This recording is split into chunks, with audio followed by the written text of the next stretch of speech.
Well, as discussed, all about pattern recognition, and it certainly looks as if we still have got that colder pattern taking place as we go into next week and the all-important run-up to Christmas.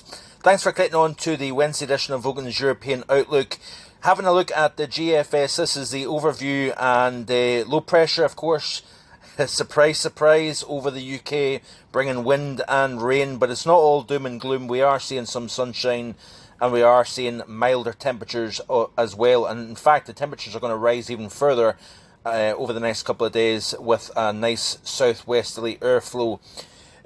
Cast your eyes to the left-hand side of the chart here. We've got a 944 millibar low that is exiting North America. We've got another system that is going to bring by far the biggest snowstorm to the northeastern half of the United States in at least the last 6 years, and maybe even dating back to 2003, pre-Christmas. So that's going to be interesting. And essentially the areas of low pressure that are exiting North America are turning increasingly colder thanks to a negative Arctic oscillation. Remember back in the last video I said about that area of high pressure over the Arctic that is forcing the colder south into the mid-latitude pattern.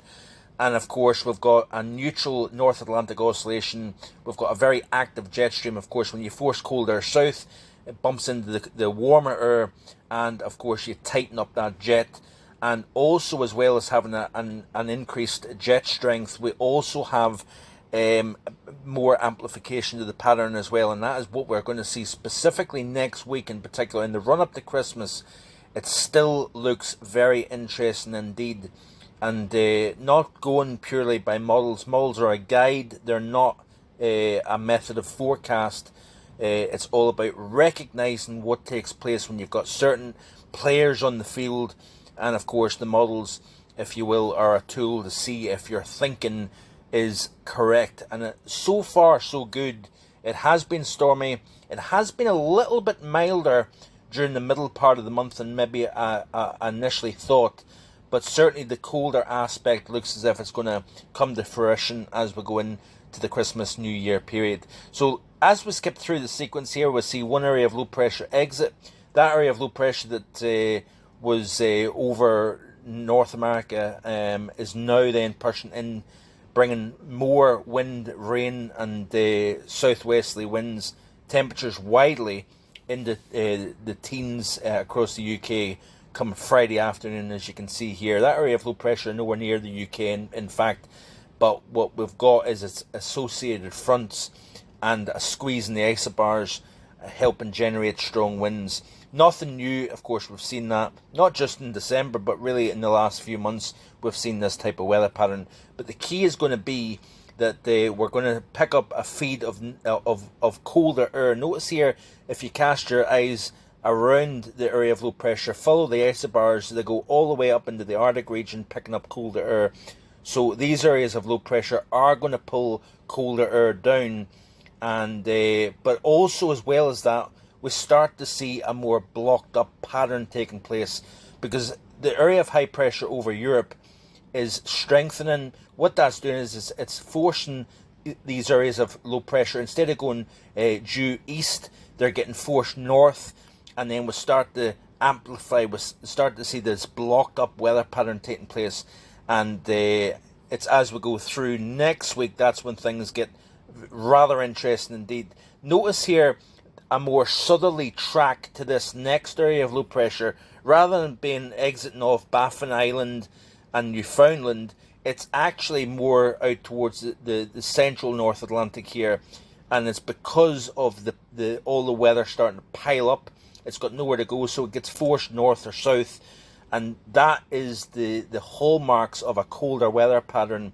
And all we need to do is just get these areas of low pressure and high pressure to kind of just position themselves in just the right place, and then we'll start to say we're off to the races when it comes to cold weather. But you can see here this area of high pressure sitting over the North Atlantic.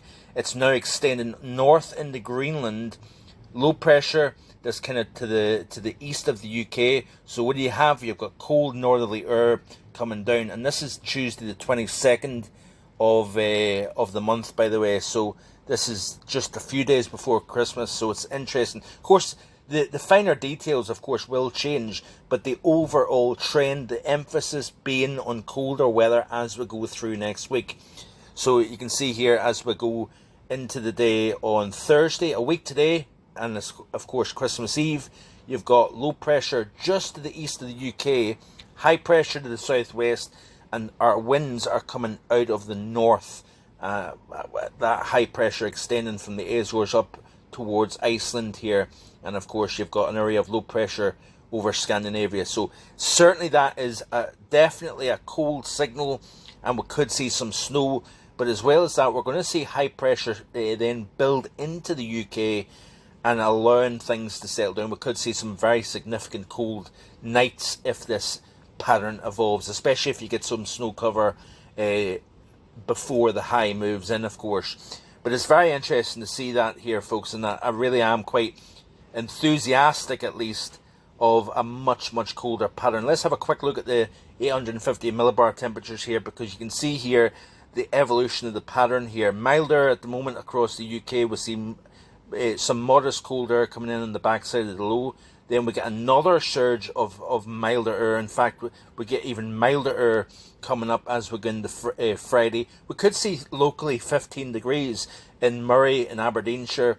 Of course, you've got the southwesterly winds that cross over the Grampians, and of course you get the downslope effect. But notice to the west here, we've got a mass of cold air coming off both Canada and Greenland, and this is what I'm talking about here, how the cold polar air gets entrained within this still active Atlantic pattern, but it then starts to change the dynamics. It starts to change the characteristics within the atmosphere, and that is what we're watching here. And once the cold comes in, you'll notice that it locks in, and then we'll start to see reinforcing shots of cold air. So as we skip through the weekend and then the next week, notice here the area of low pressure that I was talking about further south here, that too is helping drag colder air in across the UK here. So you notice the work of this area of low pressure down to the southwestern part of the map here. You notice here this little curl, that is the area of low pressure that is allowing more of a tug on that cold air into the UK here. So you notice here we get flooded by cold air, and this is bang on in time for the 23rd through the 25th of December here. So like I say, the finer details are still to be ironed out, but this is certainly looking very interesting. I'm not going for the extreme card. I'm not saying it's going to be a wall-to-wall white Christmas and we're going to see minus 20. I'm not going that far out, but certainly we're seeing the blocking, we're seeing the cold air, and it certainly looks as if it's something to get to certainly whet your appetite. We could see potentially in some places a white Christmas here, and that would be, of course, great news. If we don't get a white Christmas, perhaps we get a hard frost to waken up to on Christmas morning. That's it for today. I hope you have a great day. Back in the next few days with more. Bye for now.